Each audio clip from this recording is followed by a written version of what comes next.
All right, I think we're ready to go. Sorry I'm a little bit late, running into technical difficulties. You guys let me know if I have a delay and if everything's running smoothly, if you can hear me and my lips are moving at the same rate that my words are coming out. So I know there's a delay between my software and YouTube, so you're probably not even hearing what I'm saying until until much later. What's up, guys? Smooth. Thank you, Grim. Yeah, let's see. I'm going to turn my volume so I can hear myself. Hey, okay, good. So we're good to roll. I'm not going to be able to keep my screen up the whole time, so if anything just changes, let me know. Good. My wife is telling me it's looking good. Thanks, girl. And so let's get rocking. I don't want to delay any further. This is a little talk that I put together, a little presentation that I put together. It's going to be fun today. I'm using some new technology to share some wisdom with you guys that I've gleaned in my experience as a husband of over 20 years and a mentor to men for going on 10, 15 years. As it relates to what I see are some of the best practices and things that need to be considered in regards to finding and keeping a loyal girl for life. And of course, this is a hot topic. This is an issue that a lot of guys struggle with, and it is for good reason. But I'm here to give you hope. I'm here to give you good reason to stick in the game, don't go MGTOW yet, and to consider that it is worthwhile to take your time and find a loyal girl for life, right? Marriage and family is a good thing. Regardless of how much the world has turned us against our true nature and the intention, God's intention for mankind, marriage and family is a good idea. It can work, but in the same way that we threw it away as men by giving women the type of power they don't even really want, we're the ones that need to take it back. So this is the conversation that we're going to have, and that's why I'm starting with men. We're the ones to take it back. So let me share with you my screen here. So I'm going to be drawing on here today. And so we're going to begin with this. The problem with modern dating as I'm observing it with the men that are programs and the men that I mentor to. And so there are three things that we're going to explore in regards to the problems with modern dating. The very first is depolarization. Depolarization is huge. What do I mean by depolarization? Meaning the confusion of the genders. Men don't remember or know or even care to be men in this world any longer. Of course, that's changing. That's why there are so many here with me today.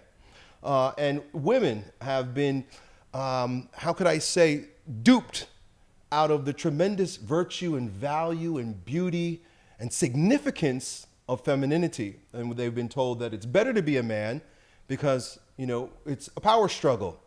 And whenever there's a power struggle, you want to win over that which is stronger, right? And especially if you're looking at it that way, rather than recognizing the value, the beauty, the significance of your role, you need a bad guy. And so men have become the bad guy. And as a result, the world has told women to be more like men so that you can beat men. And so we have that. But anyway, we're going to go into the depolarization of the genders, and we're going to talk about that because that is the paramount issue as it relates to why we're not getting along in our relationships, why you're having such a hard time finding a loyal girl for life, why women come about men. We're also going to consider the fact that our dating is purposeless. And I say purposeless, but it's not totally purposeless. It's entertainment. Most of what we're doing is sextertainment. We're out there looking for a good time, looking for another adventure, looking to get our rocks off and have a good feel with one another, basically using each other. And that's what men and women are doing. We are using each other for fun. It's all novel. It's all excitement. It's all adventure and entertainment. Well, we see where that leads us. It leads us to a lifetime of empty joys, empty pleasure, really is the best way to put it. Empty pleasures It's like eating candy, right? Most of our so-called relationships are like eating candy. It tastes real sweet right away. There's an immediate rush and a good feel. But then when you're done, you're still hungry and your teeth are rotting. That's how we're approaching our relationships because we don't have true purpose. And so we're going to explore that just for a moment. And we have no plan. There's absolutely no plan. The plan is, hey, I just turned 15. I started getting boners. I got to find a place to put this. And women, I just turned 15 and I'm starting to notice that I like the attention of men. How can I get it? But there's no plan beyond that in terms of longevity, right? We plan everything in our lives. We plan our school, we plan our careers, we plan financially. There's all kinds of plans. There's no mention of plan for family, except family planning basically means abortion. That's what family planning means. Family planning is how can we use contraception and abortion to not have family because we live in a culture of death. It's never about planning for life. Absolutely never about planning for life. It's always a matter of how can we plan for more entertainment, more fun, more just getting to live the YOLO lifestyle. That's what we call family planning. That's not what I'm talking about. And not everybody, we're going to talk about who, what, where, when in that regard. So depolarization. Let's get started with that. So we have on this side, negative is one pole, right? And positive is another pole, right? And you know that those are men and women because why? Because the negative is a receiver, right? Where there's an emptiness, something comes into it. As it relates to men and women, the positive is the man. He rises up with positive energy and enters into the woman. This depolarization between the genders can be seen in many regards. So I think the best way to look at this depolarization of the genders is in recent history, and it's to work backwards from where we are today. So the peak we are at right now of this depolarization is found in trans orientation, right? If you're wondering why we're so disoriented, consider the transgender movement, right? Where both male and female who are born with male and female body parts, male and female hormones, male and female brains are told it doesn't equate to being a male and female. In fact, it's totally subjective and it's made up and you can flip-flop and be whatever you wish. So if you're wondering why you're having such a hard time with women, just consider the peak of the disorientation as it relates to you can be whatever you want. You're born with a vagina, but you can be a boy if you want, right? Or you're born with a penis. You can be a girl if you want. So I'm not knocking these people. And, you know, of course, I have compassion for people who are confused in this regard. But the fact is that if we're living in a world that sees that as something praiseworthy, right? Because we're living in what? Pride Month, right? It's praiseworthy to be this way. Then you can see why gender relations are so confusing, the depolarization. And so I'm sure most of you can see how disorienting this ideology is. But I'm talking about how we got to where we are. So, well, less than 10 years ago, moving on. So what I want to do here is move backwards in time. I think the best thing to do is start where we are, move backwards, and to see how we got to where we are in terms of this depolarization between the genders that makes it so difficult to find and keep a loyal girl for life. Just 10 years ago, if you asked 100% of the people to define marriage, they will tell you that it's a covenant union between a man and a woman. Now people don't even know what a man and a woman is. The redefinition of marriage to include same-sex marriage, and whatever your opinion of it is fine, challenges the validity of 10,000-year-old traditions and biology. If we can redefine marriage, why can't we redefine gender as a whole, right? So again, we take these things for granted, but like I said, only in my lifetime, if you ask these questions or you propose these ideas, people would be like, wow, what's up with you? What got up your butt, right?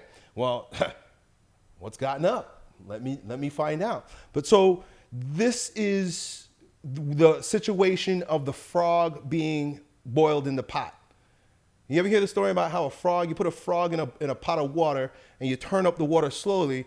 The frog will stay in there until he's boiled alive if you just turn it up slowly enough, right? So, but it doesn't take much but to look backwards a little bit in order to recognize, wow, these little incremental changes has brought us to where we're trans-oriented right now, confused, totally disoriented.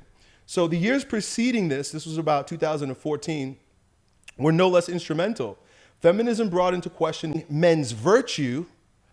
The sexual revolution lowered women to the worst qualities of men, right? So thus you become equal, right? Rather than becoming equal by raising up to the greatest qualities of the other that you want to be equal to, you lower yourself to the worst qualities in the one that you want to become equal to.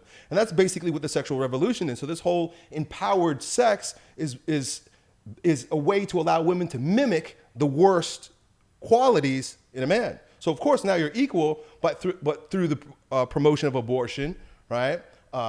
Promiscuity, and all of these things that lead to more sports sex. So have women become more equal, or have they in fact denigrated themselves to worse than ever, right? We have to question these things. We got to ask ourselves. And then here's the thing too, with the sexual revolution, it repolarizes the genders in this way as well.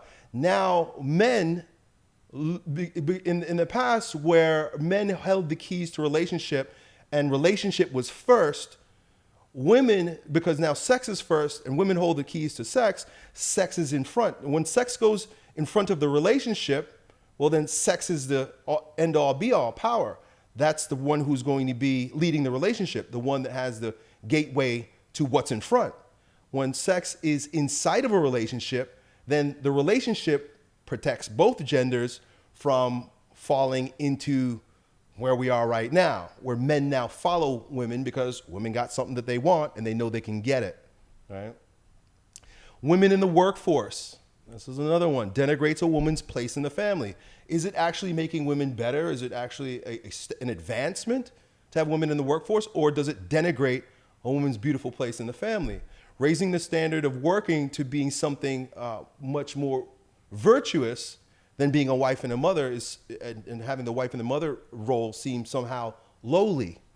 And so, of course, these are all ways of destroying the family and through the depolarization of the genders, when nothing could be further from the truth, right? For a woman to be a wife and a mother is her highest calling. What higher calling than to bring forth life and to serve your family? To be a CEO? I don't get it. But anyway, all studies and even common sense asserts that two parents in a home raising a children is better. We see that a lot of these school shootings that are happening right now, in every instance, these are boys that are raised with single mothers. And that brings us to divorce, right? And in terms of divorce, I don't have to go into great detail as to how that ruins family, right?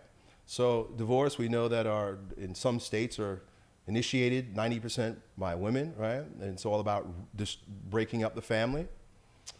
And finally, the sacred cow of woman's right to vote, right? You can't touch that one. You should never touch that one, but you need to look at it from the perspective from which it came, right? That is to split up the values of the family. So rather than each family voting as a cohesive unit with both masculine and feminine values conjoined, it's husband against wife, wife against husband. And this is like crazy. I just can't imagine.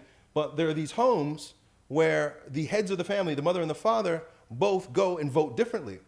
You could just imagine that if you have two opposing values in the same home and they're voting differently for how they want the society to unfold, how could that be a cohesive unit as a family?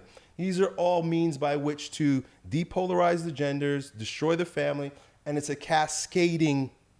So depolarization, very evident. And so I'm just going to write here very quickly, but essentially what this ends up falling into, or where we are, is feminism and fatherlessness. And so I even put fatherlessness with atheism, right? Atheism, I don't know if I'm spelling it right, but feminism and atheism, this is a byproduct of feminism and atheism. And when I say atheism, I mean that for a man to be a leader, for a man to be a leader in his home and in his world, he has to have an authority. That's why when I talk about authority, I'm talking in terms of God the Father. If you don't have an ordering principle in your life, then you are in disorder yourself. Father, the word father comes from pater. Pater comes from the word pattern. Pattern is spirit. Spirit is pattern. Pattern.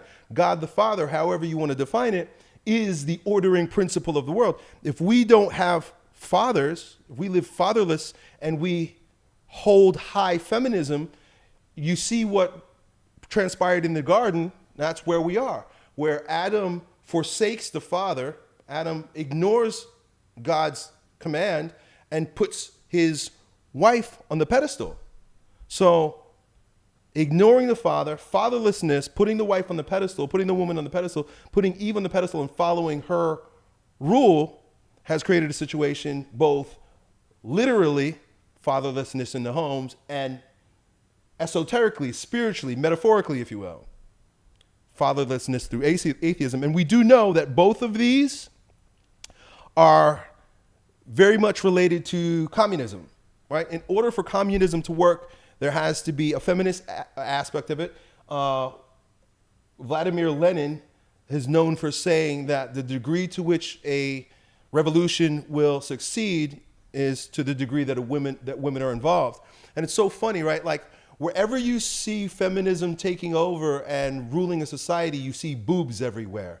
Whenever you start seeing boobs, you know that things are going to fall apart. So I think about like the fall of Rome and the art that started coming out about the time. You always see a lady laying there with her boobs out, grapes.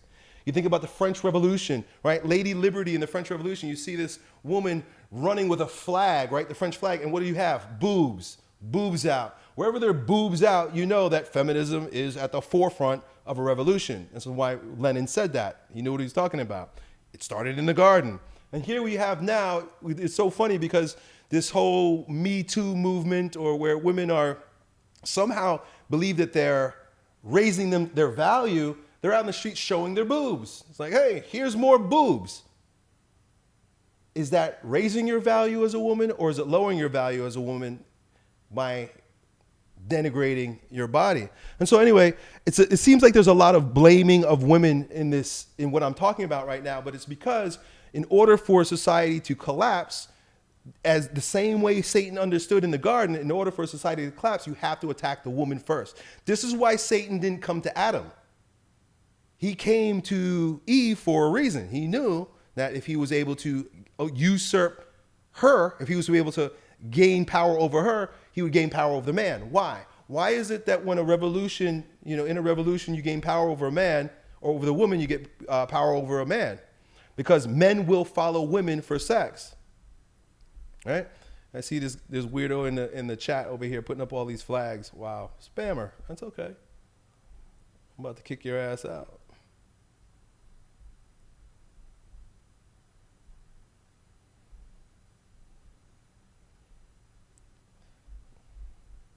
So, and that's the thing, these people, when they don't have an argument because their ideas are so silly, they just yell louder. This is hate speech, what you're doing right here, sir, or ma'am, or whatever gender you are, think you are, with the flags. So, anyway.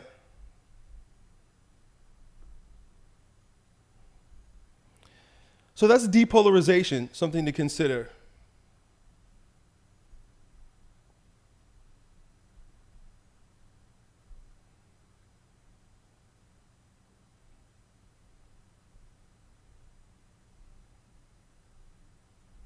I'm going to have to start getting somebody to monitor here for me.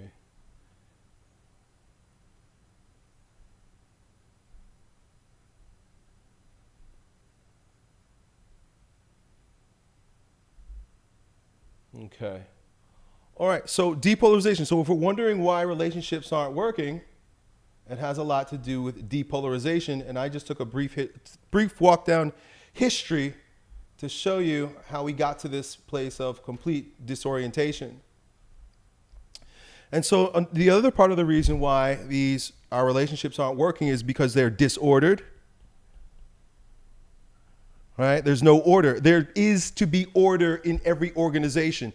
And when you meet with a woman, when you get together with a woman, there is an order. How can you have any organizing if there's no order? And a relationship is an organization, an organism.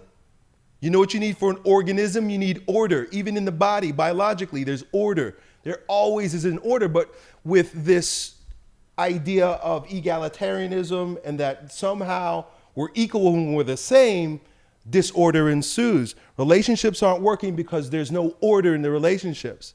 There's also no mission.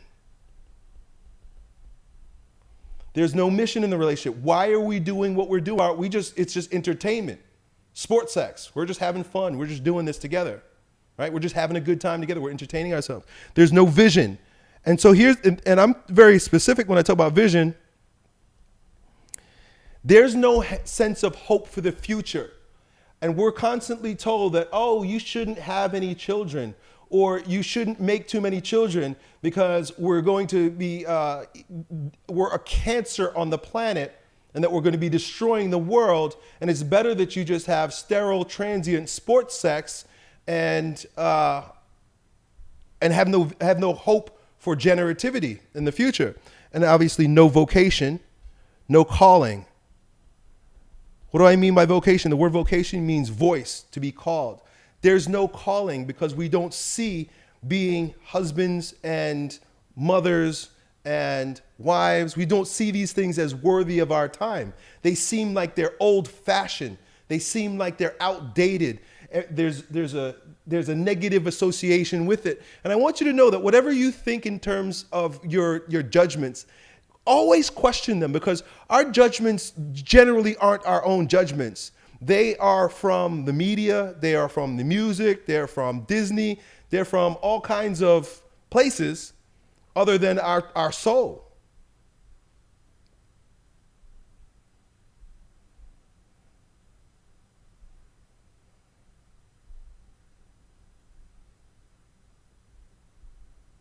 Right? So you tend to think that these are our, but I would pose to you to question your judgments in terms of marriage and family. Maybe if we changed our minds about marriage and family, it would work out a lot better for us, right? We got to change the way we perceive it. And then of course, no plan, right? Well, there's no plan. Like I said, who is the plan for, right? Who is it that we're talking about here in terms of turning this all around by making it worthy to be with a woman for your whole life, right? What is something we're going to explore? Does that look like? Where do you even find this? Is it even possible? For the most part, we don't even have families that we can look to as role models for making this work out, right? Or when do we do it? We're told that we're supposed to wait till we're, especially for women, wait till you're in your 30s, wait till you're in your 40s, wait till your eggs are all rotten before getting into any kind of real relationship. Just, ride the carousel all through your 20s. And for men, we're told the same thing. And I have a gripe with this whole idea of working on yourself first. And I say it a lot of times myself, but I think that's only because it's a byproduct of the disorientation of our culture. There's nothing more beautiful than building together. But we're constantly told that we need to have our ish together as a man before even considering being with a woman. That doesn't have to be that way. And I'm going to talk a little bit about why in a moment. So, depolarization, let's talk in terms of repolarization. How do we repolarize? And so, what I'd like to do is begin with the man, right? With regard to the man, if you study Jungian psychology, and if you consider or you're aware of the quadrated psyche, you know that there's a being quality of every man, there's a feeling quality in every man, there's a doing quality of it in every man, and there's a thinking quality in every man. So when you superimpose this upon mythical language in the work of Robert Moore, you get king. Right? There's the king aspect of the man. There's the warrior aspect of the man. I'm going to use a $ because the magician is about production, right? Bringing something out of nothing. So you got the magician quality in the man, and then you got the lover quality in the man. And what you see here is a plug, right? It's a plug. So the quality of the lover quality within the man is a moving in quality. It's an aggressive quality, where the quality of love with a woman is more of a receptive quality. And so we got king, we got warrior, we got magician, and we got lover. So to be the balanced man, to be a well-balanced man, this is where we want to be as men. We want to consider our inner king our being quality, right? Right? This is our doing quality. This is our thinking quality. And this is our feeling quality as a man. So if that's one end of the polarity, the other end of the polarity would be a woman. And she, according to Stephen Arnio, he does a wonderful job of describing the polarity in terms of king, warrior, magician, and lover for woman. But we have princess, we have oracle, and we have whore. That's his words, not mine. And so for that, we have a plug. And you could just imagine the outlet goes into the plug, right? And so you got queen, princess, oracle, which is the magician quality in the woman, and then you have what he calls whore. I don't know necessarily like that, but we get it. We all know what it's about. And so that's her being, doing, and thinking and feeling quality. So let's talk a little bit about each one of these. So the king is the ordering principle, and the queen is the subordinate principle, right? That helps maintain the order, help create the order that the king pulls down from above. The warrior is the doing quality, and the princess is the supportive quality. The magician is the physical manifestation, the creator quality. The oracle is in the intuitive quality within the woman. And then the feeler in the man is in the reaching out quality. He reaches out with his love. And a woman is in her accepting or her pulling in, her drawing in quality.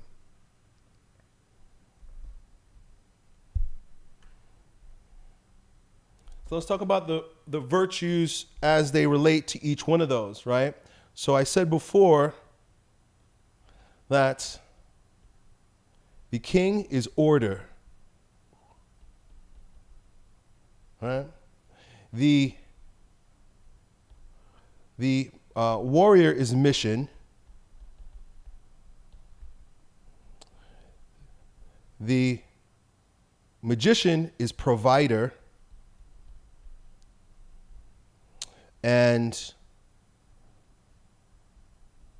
the lover is penetrator. That was the word I was looking for before. Penetrating quality. The penetrating quality.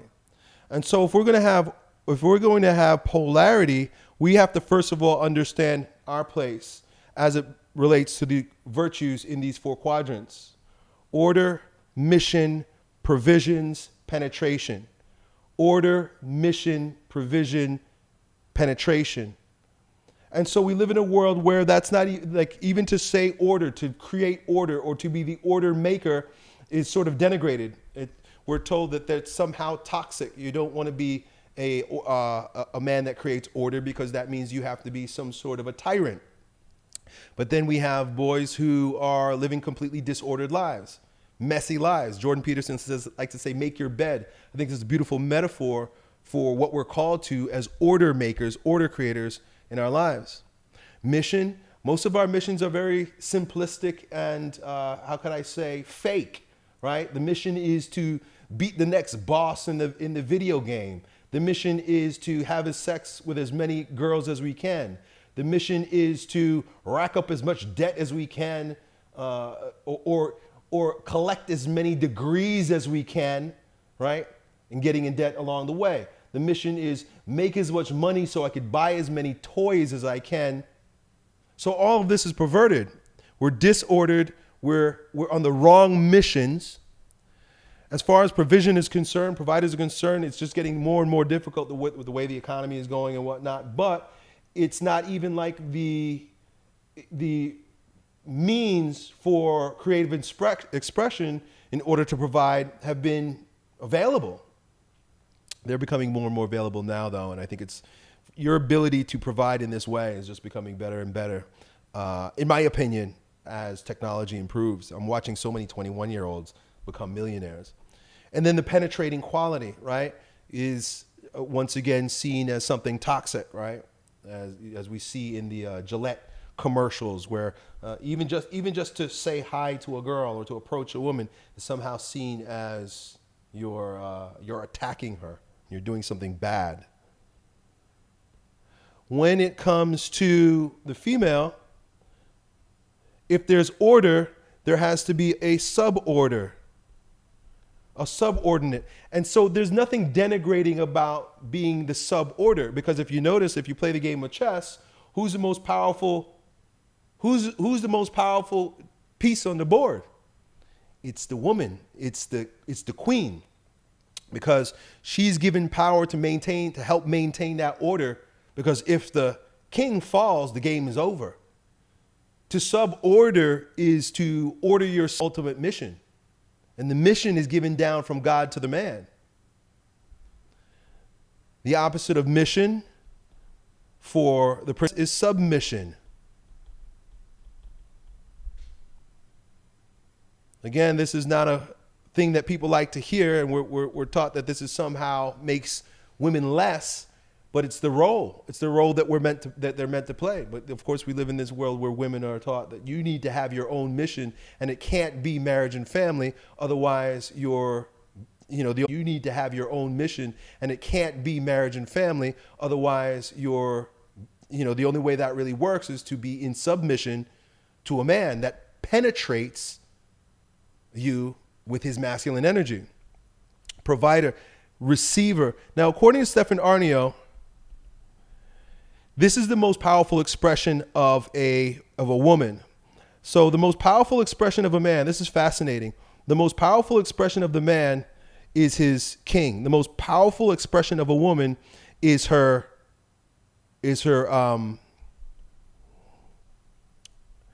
oracle, right? This is like the top. This is the best. You're number one when you're being a king as a man, and you're number one when you're being a woman, when you're being your oracle. And you could see how they support one another. They're polar opposites. You would think that the queen is the polar opposite, in that a woman is in her highest expression as a queen, but it's not. She's not, because in order for her to become a queen, she needs a king. A queen can't make a king. Only a king can make a queen. But to be an oracle comes from above. The king's power comes from above. The oracle's power comes from above. Both of these are where the connection with the divine is established. A woman is in her connection to the divine, right? So we're talking God. A woman is in connection with she's God-oriented when she's in touch with her intuition, her oracle. And the oracle is a woman who receives intuition, receives guidance from above, right? They say that God gives women a certain grace. A special grace comes to women through their intuition, because they're closer to the earth than men are, in support of the king. So if you notice, even in like mythology, or even like history, if you know the story, I don't know if it's true or it's a myth, but like Alexander the Great, right? Before he went over to take over the world, right? Which he became Caesar, right? He became king of the Western world and beyond. What's the first thing that he did? He went to the oracle. They say why did he go to the oracle of Delphi? To receive her blessings. And she knew, she had this instinct, and she created something called the Gordian knot. And it was her instinct. She said that the man who is going to rule the world will be the one that undoes this Gordian knot. right? And so it's just basically this knot hanging from the ceiling, right? This big nasty knot. And men have been coming, and trying to take out the knot. I can't take out the knot. Can't take out the knot. The oracle is just sitting there in her wisdom and waiting for the man that can do that. Well, Alexander the Great shows up, right? And she knows right away who this is. And he comes and he pulls his sword out and he just chops that knot down. That's how he dealt with it. And she said, this is the man that's going to rule the world. She knew that. And so her whole life was a matter of being able to point out and support the king. So these two work together. This is a powerful union when you as a king find an oracle in your life. These are also stages in our lives. So, it's to have a queen is one thing. To have a whore is one thing. To have a princess is one thing. To have a queen is another. But the height, the peak of having a woman in your life is to have an oracle. And this is a woman who uses her intuition to further the mission of the man. And then, of course, penetrating, if we're talking about the female quality, it's appreciating, right? It's appreciating, right? So as the man penetrates, it's not just the receiving. A woman will never really fully 100% receive everything she wants from a man. And the same thing with a man. He will never fully, truly receive everything he needs from a woman.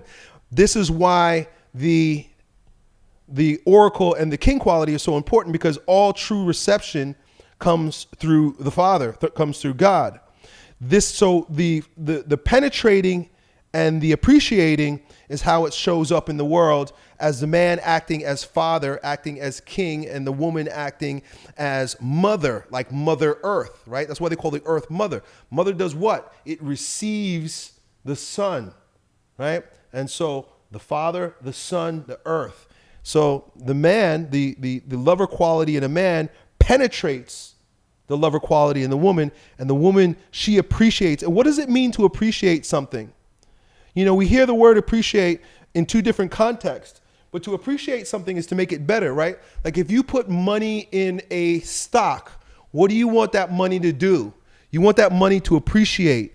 Whatever it is that you put in a woman, if she is truly in touch with her feminine quality, she's going to make it better, right? Like they say, you give a woman a house, she makes it a home, right? What else? You give a woman money and she'll turn it into resources. Right? You give a woman raw material, she makes it into something, even just in terms of the sexual act, right? A man gives a woman his essence, right?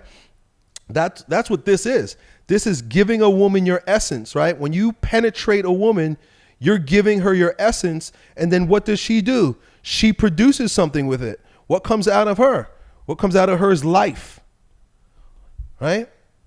And so the penetrating quality in a man and the appreciating quality of women is life.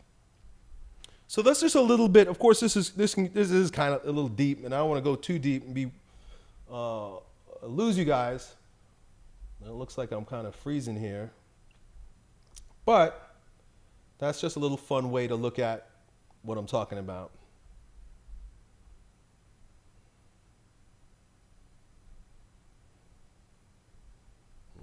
Hopefully I'm not freezing. I want to keep going. So, to what purpose?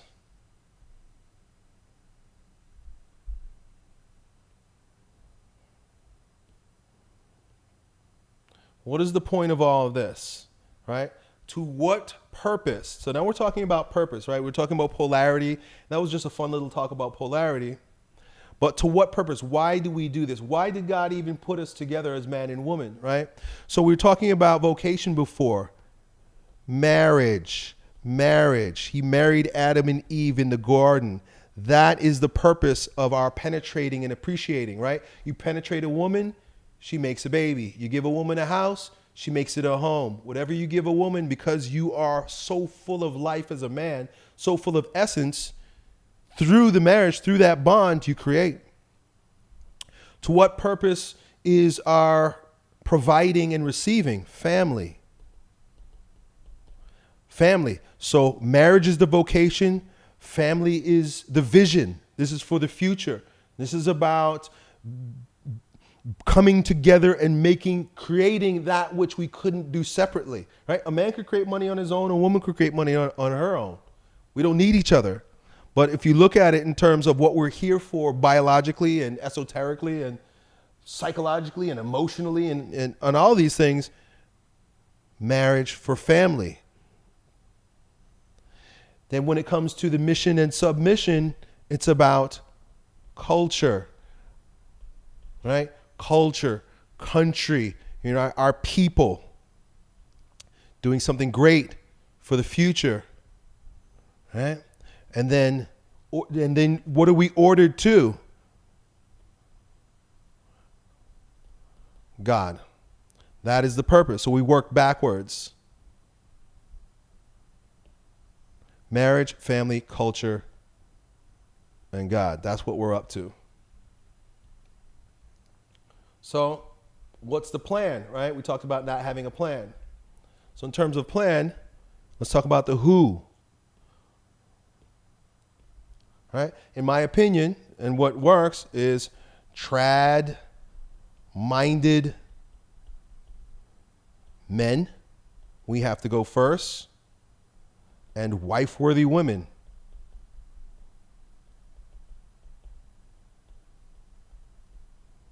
Which in most cases, for us, we're talking about loyal, right? Loyal and integrity, right? Men with integrity and women with loyalty. That's who this plan works for. As far as men are concerned, because I deal with men, I talk to men, this is about finding and keeping, which we shouldn't take for granted, a loyal girl for life.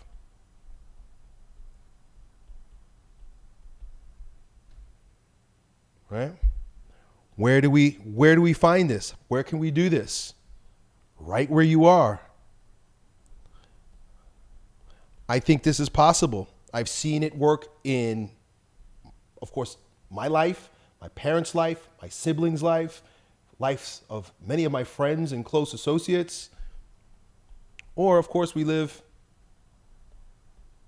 online. I don't think that there's, I'm a trad-minded guy, but I don't see anything wrong with finding someone that could fill that role for you online. When? So there are two different ways, and I'm not really sure which is right, but you could be the young builder. That's how it worked for me. In my family, that's the way we've done it for a long time. Maybe that's no longer viable, but then you can have the established supporter. And it generally works better when the man is already established and then he brings a woman in that you start supporting one another in your most natural roles, right? And if you're not sure what those are, that's what we were talking about before, right? Queen, princess, oracle, right? Penetrating, providing, mission, orderer, right? So you support that. You support each other through that polarity. And then why? Right? Why? Why do you want a girl for life? It's nice to have a wife. It's beautiful to have family, right? We talked about vocation. We talked about vision, right? We talk about mission, legacy, right? Happiness. They say that people who are married in happy marriages are the happiest people on earth. And I know, because I'm one of them. Purpose. Good. So these are the things that I'm interested in. And this is the reason why I'm sharing these things with you guys. And so how do we do it? And so I've been spending a lot of time thinking about this and putting it together and working with men. And so I'm going to introduce you guys briefly once again. And of course, it's up to you. GTG for life. And I'm putting together a mastermind, a group of men who are working together in order to establish this very thing. What is GTG for life? It's a group, it's a mastermind I'm putting together that focuses exclusively on traditional-minded men who want to find, and keep a loyal girl for life. Right? It's also about being the kind of man that excites the attention in women. Oh.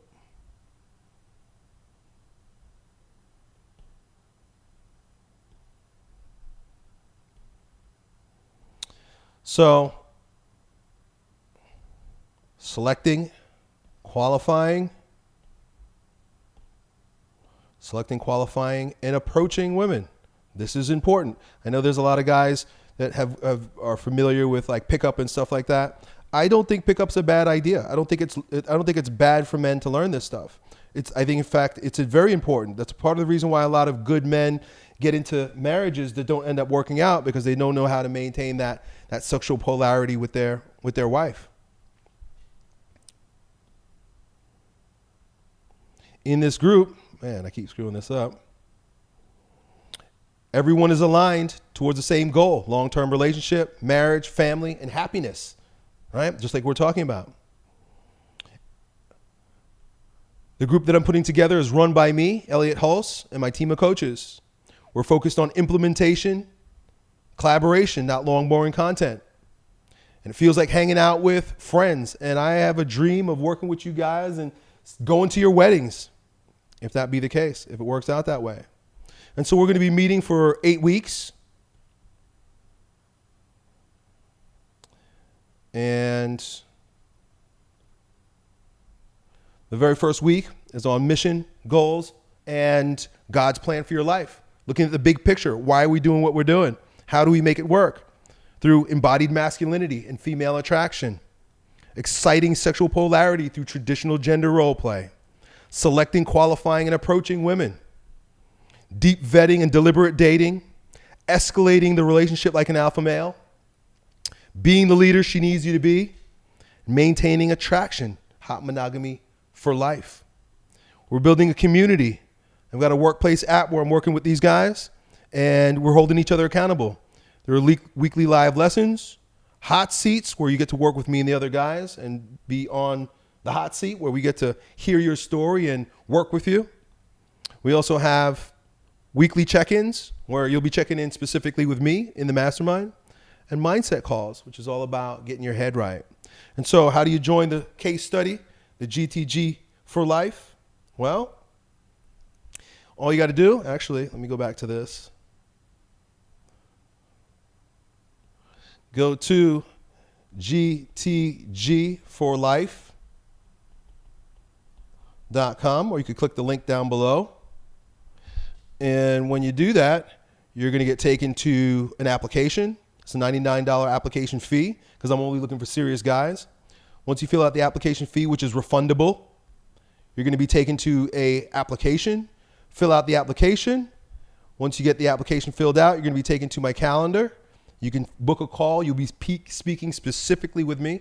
You're not going to be speaking with a salesperson or a coach. You're going to talk to me when you fill that out, especially here. Take a look at the date. And so that's what we got going on. And I appreciate you guys hanging out with me as I share that with you. I got some time here left over, and I want to answer some questions for you. So I'm going to change the slide over and make myself available. My wife has sent me a bunch of, a bunch of questions that you guys have sent in. So I'm going to go ahead and I'm going to answer those questions for you guys. Let's see if I can pull that up.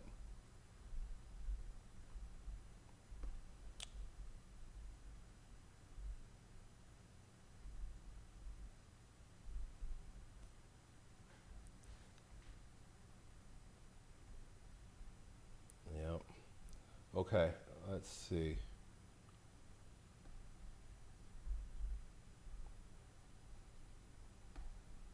All right, you guys can thank Colleen. She's been pulling up your super chats so that it don't go away. This is a question. Thank you for the $5 super chat. Alman John, appreciate it. He says, another hint about male and female roles is boys play with action figures and pretend to go on adventures, and little girls play with dolls and play house. Yeah, there's no question about it. Anybody who wants to challenge gender roles is just either not paying very close attention or they have an agenda. Thank you for that, Alman. Let's see what else. We got a $20 here from Bone Man. Thank you, brother. Divide and conquer. Union becomes an Ouroboros when the masculine energy is devoured and women can go heteropaternal, superfecundous, parthenogenesis. Some of these women literally think they don't even need a man to reproduce. Yeah, it's a little crazy. Those words were way over my head, but I'm with you on sentiment.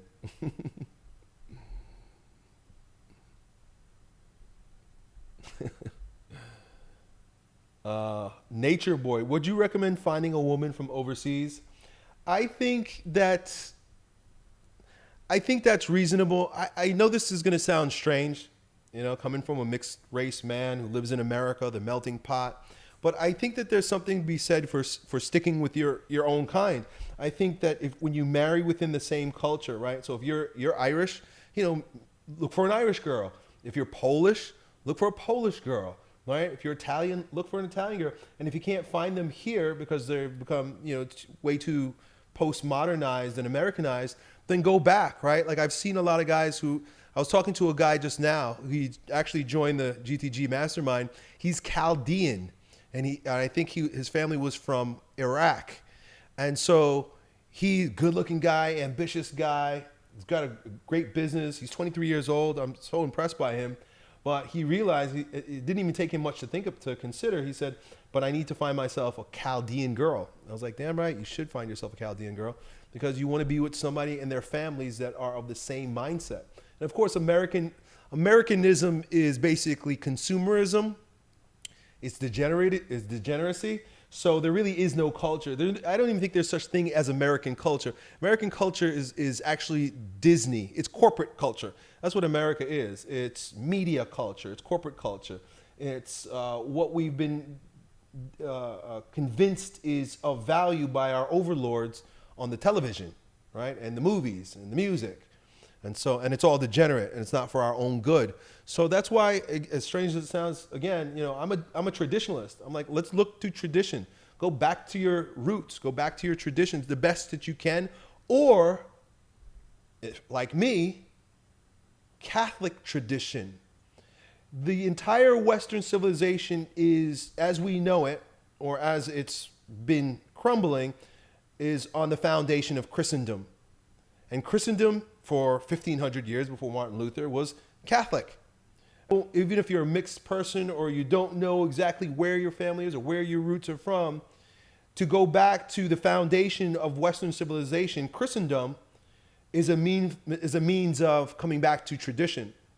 So if you really don't have a tradition, the tradition of the West is Catholic tradition. Look into it. If you want to study the history of the West, you're studying the history of Catholicism, right?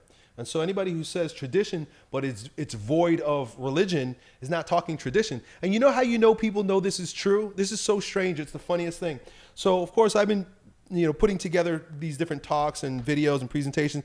And so I'm looking for like stock footage. And every stock footage website that I go to, it's so crazy. I type in traditional woman, or I type in traditional marriage. And you know what I see every time I type in traditional woman? I see a Hindu woman and a Muslim woman or an African woman. Is there no Western tradition? Is there nothing that represents Western tradition? Why is it tradition always all other religions and all other cultures, but not Western culture? I keep looking for, I look up traditional marriage. And you know what I see? I see Hindus getting married. Not that there's anything wrong with that. That is tradition. But where's the Western tradition? We've been taught to hate our tradition. We've been taught to hate our culture. I think Western culture is a beautiful culture. But we've been subverted. So anyway, that's my little rant on that. So I'm just scrolling up here. If you guys have any other questions, I'd be open to prioritizing super chats. And I'm just going to kind of like scroll through and see if I missed anything.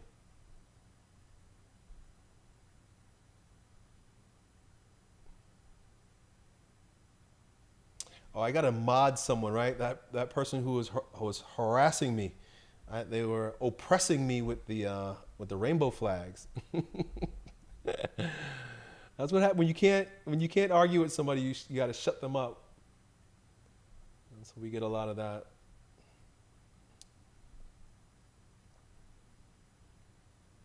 She'll know you by the way you smell, Vark. That's funny.